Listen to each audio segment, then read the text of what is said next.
இந்த உங்களை பார்க்க வரவங்கள நீங்கள் அவங்க வந்த உடனே அது அவங்களுடைய பிரச்சனைகள் என்னன்னு சொல்லிட்டு சொல்கிறீங்களா? அது எப்படி அவங்களுக்கு தெரியும்? இது ஒரு அன்பு மிகுந்த ஒரு கேள்வியும் அறிவு சார்ந்த வியக்கத்தகுந்த ஒரு கேள்வியும் தான். ஏனென்றால் என்னை பார்த்து கொண்டு இருக்கிற மக்கள் யூடியூப் மூலமாக பார்க்குறாங்க, நேர்முகமாக பார்க்குறாங்க. அவங்க அனைவருமே இப்படி ஒரு கேள்வியை உள்ளத்துக்குள்ளே கேட்டுக்கிடுறாங்க. நாம் தஞ்சாவூர்லேருந்து வரும்பொழுது இந்த விஷயத்தை தானே இவர்கிட்ட கேட்கணும்னு வந்தோம். ஆனால் இவரை நம்ம நேர்முகமாக பார்க்கவே இல்லையே. ஆனால் சபையில் உட்கார்ந்தோடனே இப்படி இந்த விஷயத்துக்காக தஞ்சாவூர்லேருந்து வந்திருக்கிறான் அப்படின்னு சொல்லி இவர் சொல்லியிருந்தார, இது எப்படி அப்படின்னு ஒவ்வொரு மனிதர்களும் தன் உள்ளத்துக்குள்ள என்னை பற்றி கேட்டுக்கிட்டு இருக்கிறாங்க. அந்த கேள்வி உங்களுக்கு வந்திருக்கு போகணும். அதனால் இந்த கேள்விக்குரிய உண்மையான பதில் அது எப்படி அப்படிங்கிறத நான் உணர்ந்த உண்மைகளைத்தான் சொல்கிறேன்.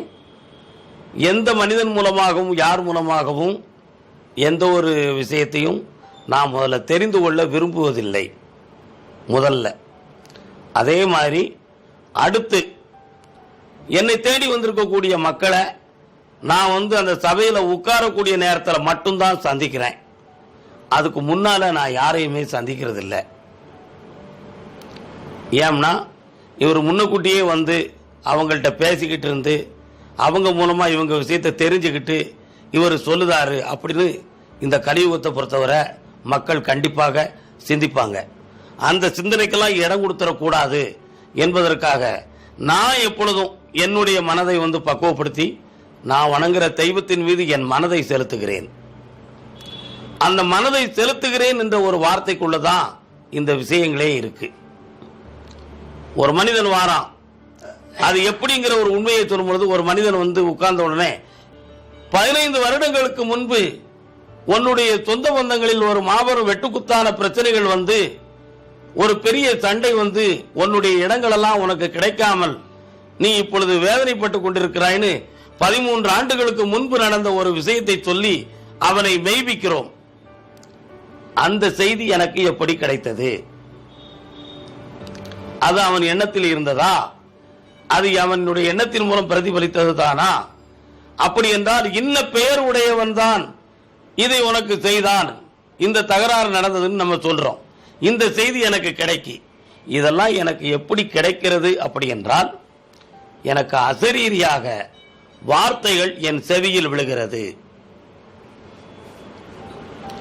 அந்த அசரீரி என்னும் வார்த்தை நான் கும்பிடுகிற கருப்பசாமி என்னும் திருநாமத்தை சொல்லி நான் வணங்குகிற பொழுது மட்டுமே அந்த அசரீரியாக குரல் கேட்கு.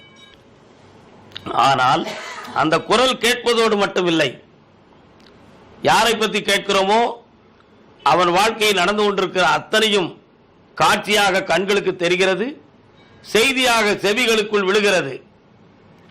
அவன் என்ன உணர்வு நிலைகளில் இருக்கிறான் என்பது எனது உள்ளுணர்வால் புரிய முடிகிறது. இந்த 3 அடிப்படையில் நான் வந்திருக்கக்கூடிய மக்களுக்கு பலன்களை சொல்லிக் கொண்டிருக்கிறேன். எதிர்காலத்தில் என்ன அவனுக்கு நடக்கப் போகிறது என்பதும் எனக்கு அதிரீதியாக கேட்கிறது. அதை நான் அவனுக்கு சொல்லிக் கொண்டிருக்கிறேன். இது என் அனுபவத்தில் உள்ள உண்மை. இந்த விஷயத்தை பல பேர்கள் பல கோணத்தில் பார்க்கலாம், பல வகையில் சிந்திக்கலாம். இதை பொய் என்று சொல்வதற்கும் ஒரு கூட்டம் இருக்கலாம். அதை பற்றி நமக்கு கவலை இல்லை. என் அனுபவத்தில் நடந்து கொண்டு இருக்கிறது. என் மூலமாக மக்கள் பலனடைந்து கொண்டு இருக்கிறார்கள். எனக்கு கிடைக்கிற இந்த ஞான காட்சியின் மூலமாக பல பேர்கள் தெளிவடைந்து கொண்டு இருக்கிறார்கள். அந்த பலன் மூலமாக நான் மனம் நிறைவடைகிறேன். எனக்கு இறைவனிடம் தொடர்பு இருக்கிறது என்பதை உணர்ந்து என் உள்ளம் மகிழ்கிறது. வாழ்க, வணக்கம்.